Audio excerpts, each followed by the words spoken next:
stood in the kitchen, my hands trembling as I gripped the edge of the countertop. The cheerful yellow walls that I'd so carefully painted last spring now felt like they were closing in on me. My mother's words echoed in my ears, each one a hammer blow to the life I thought I knew. "Abby, honey, I saw Ben with another woman," Linda had said, her voice filled with a mix of concern and hesitation. "They were intimate." I shook my head, trying to clear the fog of disbelief. This couldn't be happening. Not to me. Not to us. The sound of the front door opening jolted me back to reality. "Mom! Dad! I'm home!" Emma's voice rang out, followed by the thud of her backpack hitting the floor. I plastered on a smile and called out, "In the kitchen, sweetie." Emma bounced in, her long blonde hair swinging behind her. At 16, she was the spitting image of me at that age, but with her father's sharp wit and determination. "What's for dinner?" "I'm starving. I was thinking we'd order pizza tonight," I said, trying to keep my voice steady. "Your dad should be home soon." Emma's eyes narrowed. "Pizza? On a Wednesday? What's going on?" Before I could answer, the front door opened again. My heart raced as I heard Ben's footsteps in the hallway. "Hello, family," he called out, his voice as confident and assured as always. I watched as he entered the kitchen, his crisp suit perfectly pressed, not a hair out of place. How could this man, who I'd loved for nearly 2 decades, be capable of such betrayal? "Pizza night." Ben raised an eyebrow, loosening his tie. "What's the occasion?" I forced a laugh. Can't a wife treat her family once in a while? Ben's eyes met mine, and for a moment I thought I saw a flicker of something. Guilt? Concern? But it was gone in an instant, replaced by his usual charming smile. "Of course, dear. Sounds wonderful." He turned to Emma. "How was school, princess?" As they chatted, I busied myself with plates and napkins, my mind racing. Should I confront him now? Wait until Emma was in bed? Or was my mother mistaken? "Mom!" Emma's voice cut through my thoughts. Earth to Mom. I blinked, realizing I'd been standing still, clutching a stack of plates. "Sorry, sweetie." "What was that?" Emma rolled her eyes. I asked if we could get extra cheese on the pizza. "Oh, of course." I nodded, reaching for my phone to place the order. Ben's hand on my arm stopped me. "Allow me, dear. You seem a bit distracted." As he dialed the pizza place, I caught Emma watching me with a puzzled expression. I gave her what I hoped was a reassuring smile. The rest of the evening passed in a blur. We ate pizza, talked about our days, and watched a sitcom together. But every laugh felt forced. Every casual touch from Ben made me flinch inside. Later, as I stood in the bathroom staring at my reflection, I made a decision. I couldn't go on like this, pretending everything was fine when my world was crumbling around me. Taking a deep breath, I opened the bathroom door and walked to our bedroom, where Ben was already in bed, reading a book. "Ben," I said, my voice stronger than I felt, "we need to talk." He looked up, his brow furrowing. "What's wrong, Abby?" I sat on the edge of the bed, my heart pounding. "I know about the other woman." The book slipped from Ben's hands, landing with a soft thud on the bedspread. His face paled, and in that moment I knew. My mother had been right. "Abby, I can explain." He started, but I held up a hand to stop him. "No, Ben. Not tonight. I can't. I can't hear it right now." I stood up, my legs shaky. "I'm going to sleep in the guest room." As I walked out, I heard him call my name, but I didn't turn back. I had taken the first step, and there was no going back now. Tomorrow would bring a new day, and with it, the fight of my life. I barely slept that night, tossing and turning in the unfamiliar guest room. As the first rays of sunlight peeked through the curtains, I steeled myself for the confrontation ahead. I had to face Ben to hear his explanation, no matter how much it might hurt. I found him in the kitchen, already dressed for work, sipping coffee and scrolling through his phone. He looked up as I entered, his face a mix of guilt and apprehension. "Abby," he began, setting down his mug. "About last night." "No." I cut him off, my voice surprisingly steady. "I need you to listen, Ben. Really listen. He nodded, his usual air of confidence noticeably absent. I took a deep breath. I know about the affair. My mother saw you with her. How long has it been going on? Ben's shoulders sagged. 3 months, he admitted quietly. Abby, I'm so sorry.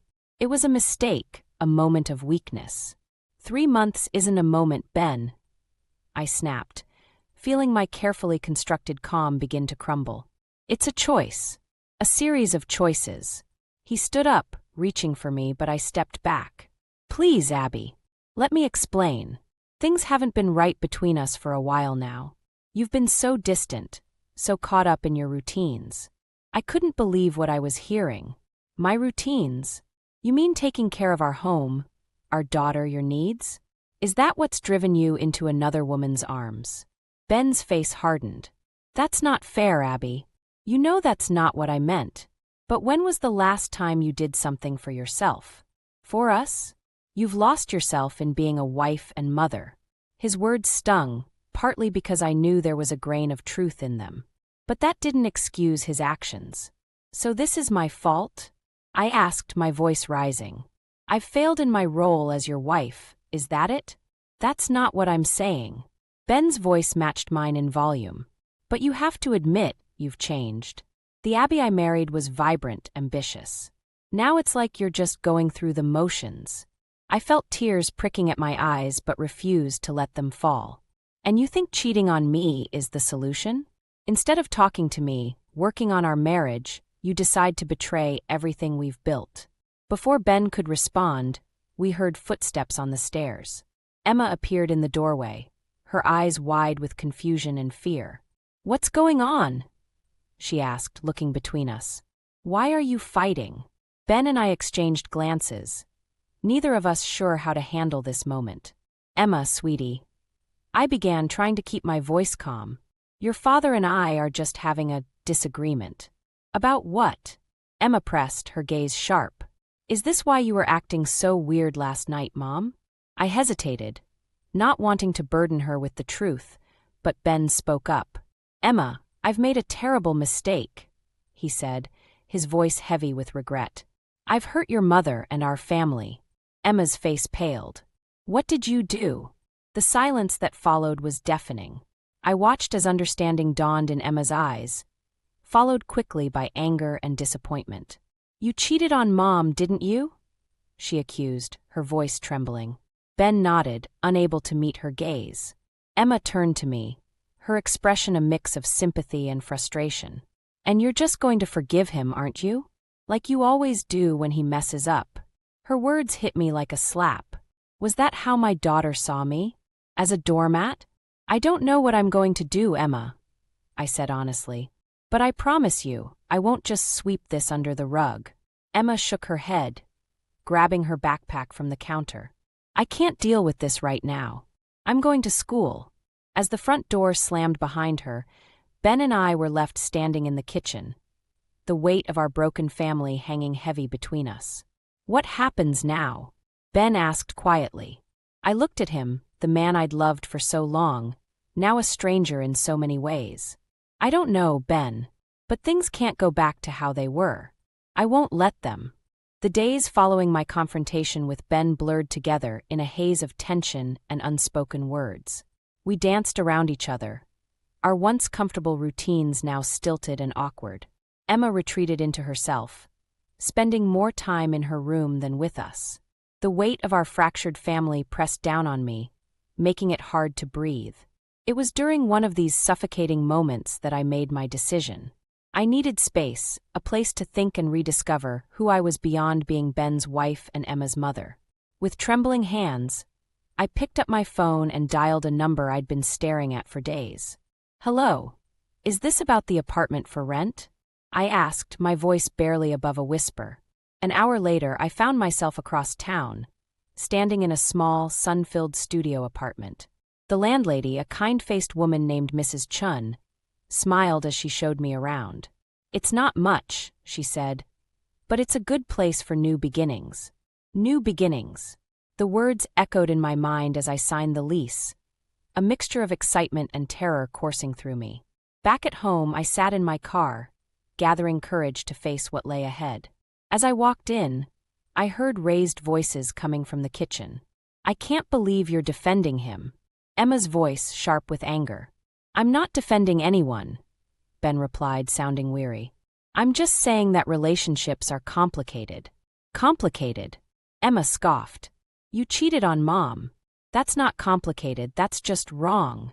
I stepped into the kitchen, and they both fell silent, guilt and defiance warring on their faces. "Abby," Ben started, but I held up a hand. "I need to talk to you both," I said, my heart pounding. "I've made a decision." They looked at me expectantly, and I took a deep breath.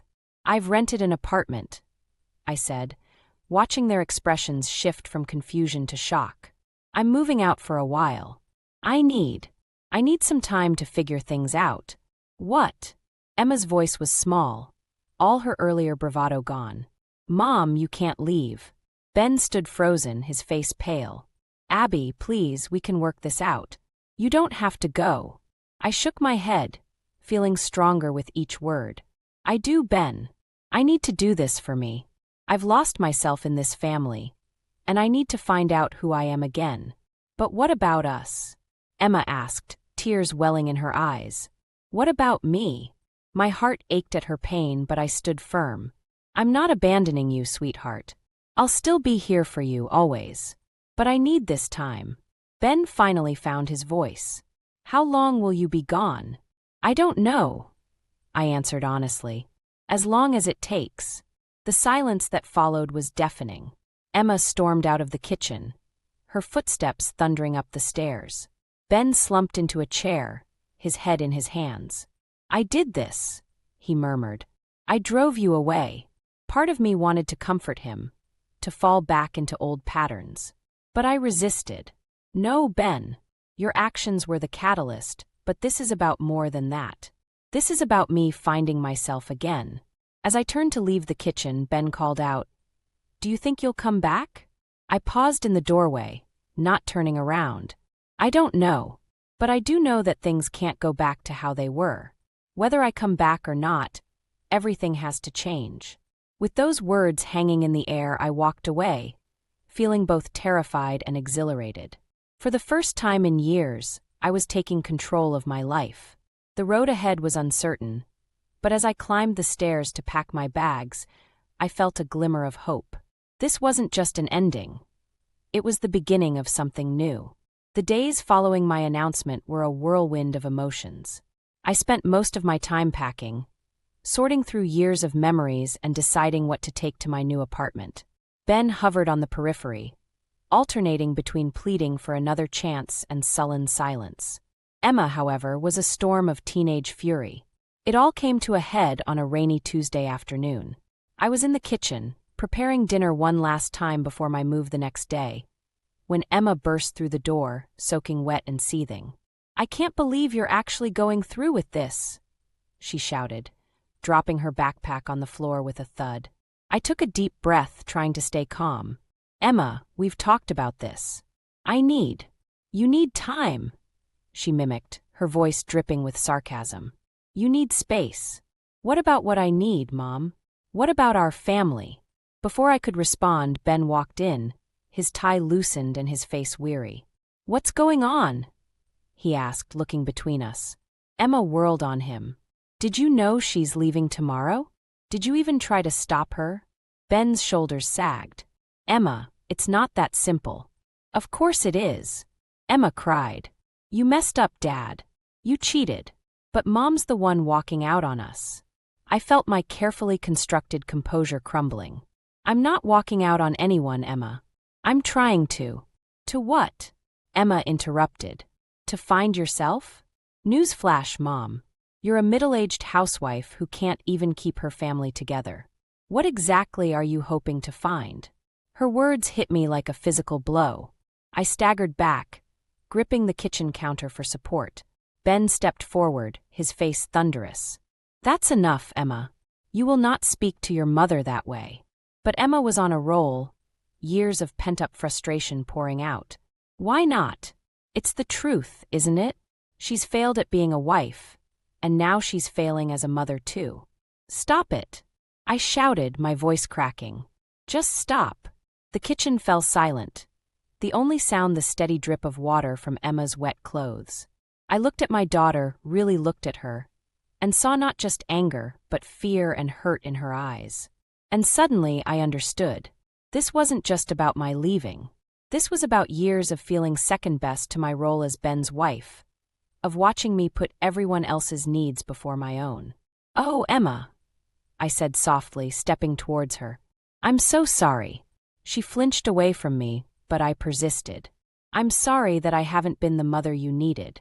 I'm sorry that I lost myself so completely in being a wife and mother that I forgot how to be anything else." Emma's lower lip trembled, her anger giving way to tears. "Then why can't you just fix it here? Why do you have to leave?" I glanced at Ben, who was watching us with a mixture of guilt and sorrow. "Because sometimes," I said carefully, "you need to step away from a situation to see it clearly. I need to remember who I am so I can be a better mother to you, and maybe a better wife to your father." "But what if you don't come back?" Emma whispered, voicing the fear that I knew had been eating at her. I pulled her into a hug, feeling her resist for a moment before melting into my embrace. "Oh, sweetheart, I will always come back to you. Always." Over Emma's shoulder, I met Ben's gaze. There was a glimmer of understanding there, maybe even respect. As I held my daughter, I realized that this wasn't just about finding myself anymore. It was about becoming the woman, the mother, the person I needed to be for myself, for Emma, and maybe even for Ben. The road ahead would be hard, but for the first time, I felt truly ready to face it. The morning of Emma's 16th birthday dawned bright and clear, a stark contrast to the turmoil in my heart. I'd been up since 4, preparing a special breakfast, Emma's favorite blueberry pancakes, crispy bacon, and freshly squeezed orange juice. The table was set with our best china, a small wrapped gift at Emma's place. As I put the finishing touches on the table, I heard footsteps on the stairs. Ben appeared first, his eyes widening at the spread. "Abby, this is wow," he said, a hint of the old warmth in his voice. I nodded, not trusting myself to speak. Emma followed shortly after, her face lighting up at the sight. "Mom, you didn't have to do all this," she said, but I could see the pleasure in her eyes. "Of course I did," I replied, forcing a smile. "It's not every day my baby turns 16. We sat down, an uneasy truce settling over us as we began to eat. For a moment it felt like old times. The three of us sharing a meal, the love palpable despite our recent struggles. As Emma finished her pancakes, I took a deep breath. It was now or never. "Emma, Ben," I began, my voice shaking slightly. "I have something I need to tell you." They both looked at me, concern etching their features. "I've made a decision," I continued, my heart racing. "I'm moving out. Today." The silence that followed was deafening. Emma's fork clattered to her plate, her face a mask of shock and betrayal. "What?" she whispered. "But it's my birthday." Ben's face had gone pale. "Abby, surely we can discuss this. You don't have to leave." I shook my head, tears threatening to spill. "I do. I've tried to make this work, to be the perfect wife and mother, but I've lost myself in the process. I need time to figure out who I am outside of this family." Emma pushed back from the table, her chair scraping loudly against the floor. "So you're just going to abandon us? On my birthday?" "Emma, no," I pleaded. "I'm not abandoning you. I'll still be here for you, just not living here." "How could you do this?" she cried, tears streaming down her face. "I hate you." She ran from the room, leaving Ben and me in stunned silence. Ben's voice was low and dangerous when he finally spoke. "How long have you been planning this?" I met his gaze, steeling myself. "A while. I've rented an apartment across town." He laughed bitterly. "So while I've been trying to make amends, you've been plotting your escape." "Bravo, Abby." "This isn't about punishing you, Ben," I said, my voice stronger than I felt. "It's about me needing to find myself again." "And what about our daughter?" he demanded. "What about her needs?" The accusation stung, but I held firm. Emma needs a mother who's whole, who knows who she is. I can't be that person right now, not here. Ben stood up, his chair toppling backward. You're making a mistake, Abby. A huge one. As he stormed out, I sat alone at the beautifully set table, the remains of our last family breakfast scattered before me. The weight of my decision pressed down on me, threatening to crush me. But as I began to clear the dishes, a strange sense of calm settled over me. Yes, I was hurting my family. Yes, the timing was terrible. But for the first time in years, I was putting myself first. I climbed the stairs to Emma's room, hearing her muffled sobs through the door. My hand hovered over the knob, wanting desperately to comfort her. But I knew that right now, my presence would only make things worse. I love you, Emma, I whispered to the closed door. More than you'll ever know. Then I turned and walked to our bedroom, soon to be just Ben's, to pack my bags. With each item I placed in my suitcase, I felt a mixture of grief and liberation. This was the hardest thing I'd ever done, but I knew in my heart it was necessary. As I zipped up my suitcase, I took one last look around the room that had been my sanctuary for so many years. Goodbye, I whispered, to the room, to my old life, to the Abby I used to be. Then, with a deep breath, I picked up my bags and walked out, ready to face whatever came next. The first week in my new apartment passed in a blur of emotions. I alternated between exhilarating freedom and gut-wrenching guilt. My phone buzzed constantly with messages from Ben and Emma, ranging from angry tirades to tearful pleas for me to come home. I responded sparingly, needing space to sort through my jumbled thoughts. On the 8th day, I woke to an unusual silence. No messages, no missed calls. The quiet unnerved me more than the constant barrage had. As I sipped my morning coffee, staring out at the unfamiliar view of my new neighborhood, my phone finally chimed. It was a text from Linda, my mother. Abby, call me. It's about Emma. My heart leaped into my throat as I dialed her number with shaking hands. Mom, what's wrong? I asked the moment she picked up. Linda's voice was tight with worry. Emma didn't come home last night. Ben just called me in a panic. He can't reach her, and none of her friends know where she is. The world tilted on its axis. What do you mean she didn't come home? Has he called the police? He's about to. Abby, I think you need to go over there. I was already grabbing my keys. I'm on my way. The drive to my old house felt interminable. My mind raced with terrifying scenarios.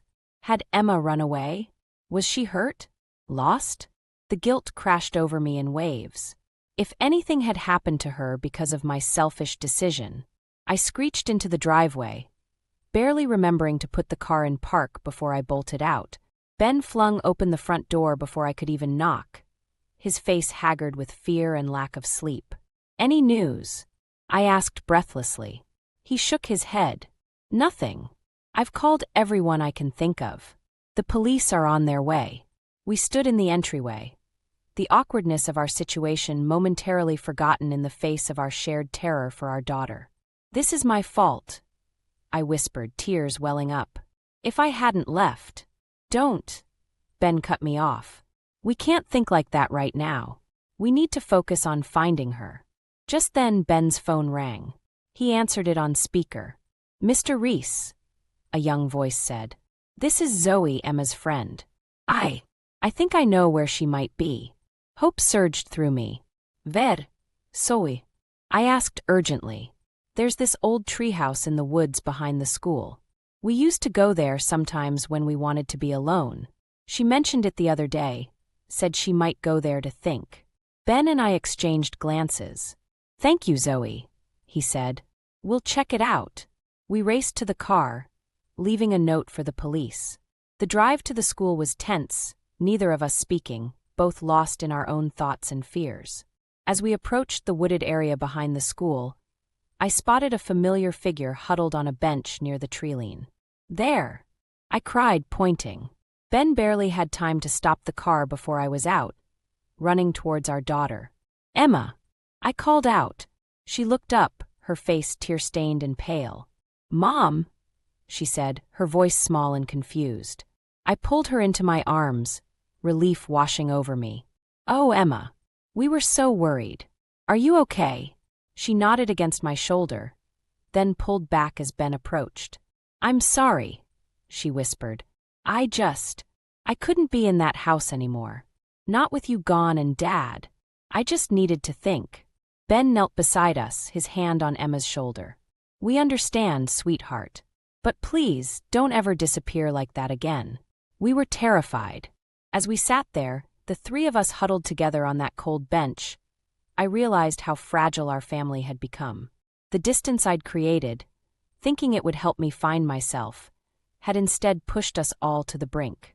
I think, I said slowly, looking from Emma to Ben, that we all need to have a long talk. About everything. They nodded, and as we stood to walk back to the car, I felt a glimmer of hope. We were broken, yes, but maybe, just maybe, we could find a way to put ourselves back together. A week after the incident with Emma, I found myself standing on the doorstep of my former home, my heart pounding. I'd agreed to come over to discuss our family's future, but nothing could have prepared me for what I saw when Ben opened the door. The house, once immaculate under my care, was in utter disarray. Dirty dishes piled in the sink, clothes strewn across the living room, and a thin layer of dust covered every surface. The sight hit me like a physical blow. Come in, Ben said, his voice rough with exhaustion. He looked disheveled, his usually crisp shirt wrinkled and his hair unkempt. I stepped inside, taking in the chaos. Ben, what happened here? He ran a hand through his hair, looking lost. I didn't realize how much you did, Abby. How you held everything together. A mix of emotions washed over me. Satisfaction at their struggle, guilt for feeling that way, and an overwhelming urge to start cleaning. Where's Emma? I asked, noticing the silence in the house. In her room. She's barely come out since, well, you know. I nodded, remembering the fear we'd shared when Emma had disappeared. I should talk to her. As I climbed the stairs, I heard muffled music coming from Emma's room. I knocked gently. Emma? It's Mom. Can I come in? The music stopped, and after a moment, the door creaked open. Emma stood there, looking small and vulnerable in oversized pajamas. Oh, Emma, I sighed, taking in her messy hair and the dark circles under her eyes. She fell into my arms, sobbing. Mom, I'm so sorry. For everything. Please come home. I held her tight, my own tears falling. Sweetheart, it's not that simple. We have a lot to work through. We sat on her bed, surrounded by discarded clothes and crumpled papers. As Emma poured out her feelings, her anger at Ben's infidelity, her fear of our family falling apart, her guilt over lashing out at me, I realized how much my leaving had affected her. I thought I was doing the right thing, I said softly. I thought I needed to find myself, but I never meant to hurt you like this. Emma wiped her eyes. I get it now, Mom.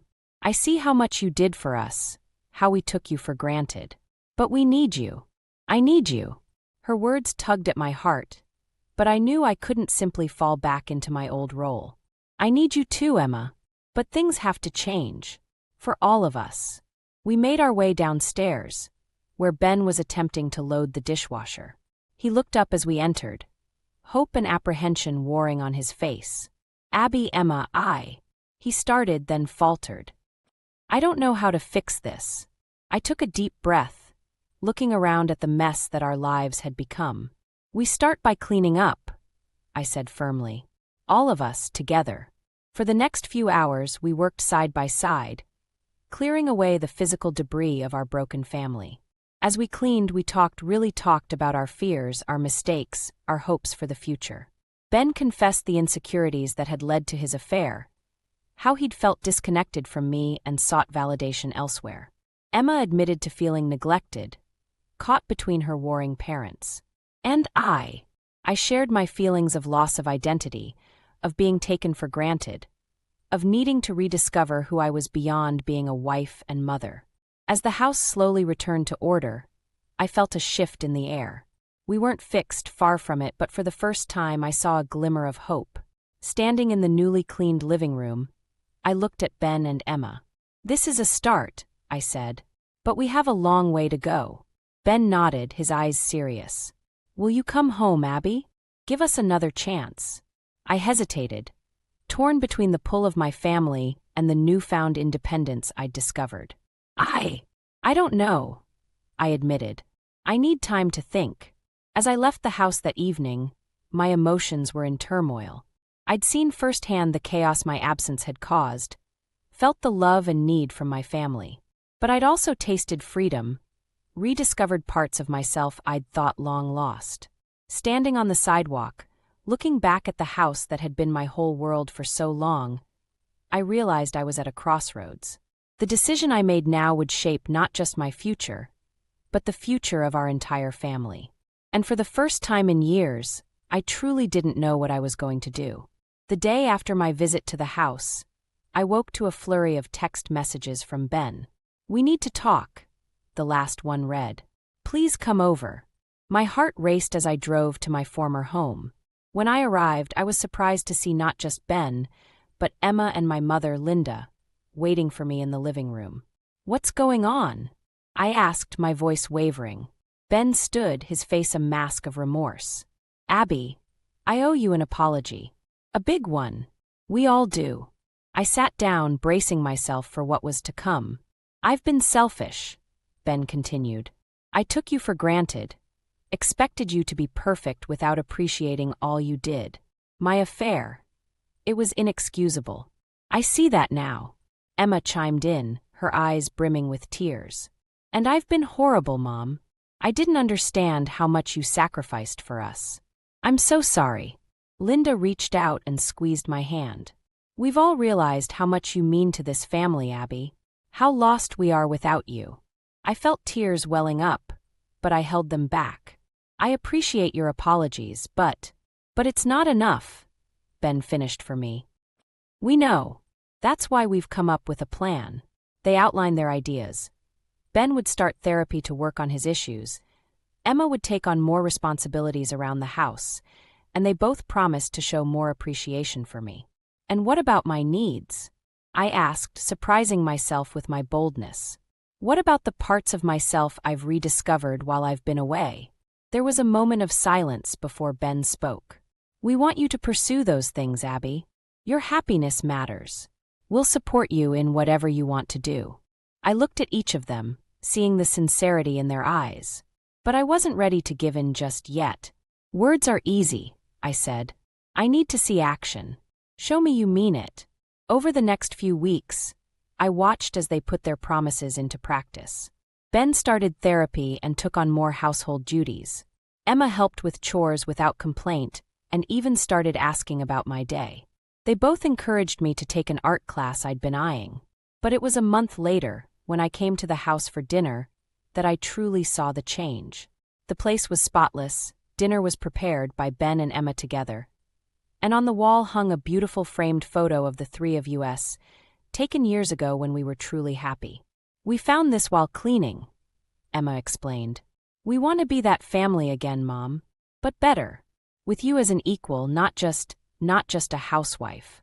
Ben nodded, adding, "We've learned how to function without you, Abby. But we don't want to.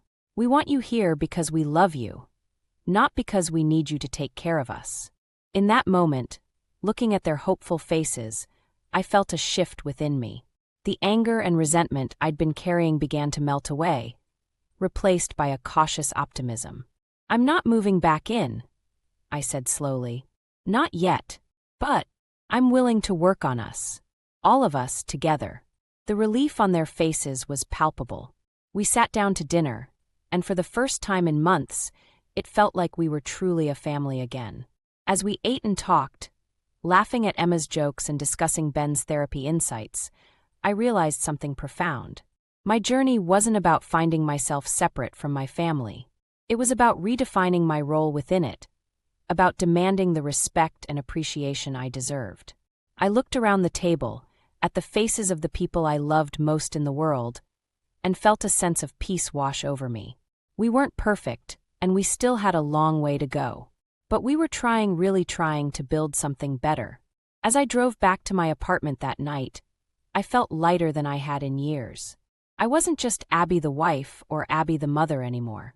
I was Abby the artist, Abby the individual, Abby the strong woman who stood up for herself.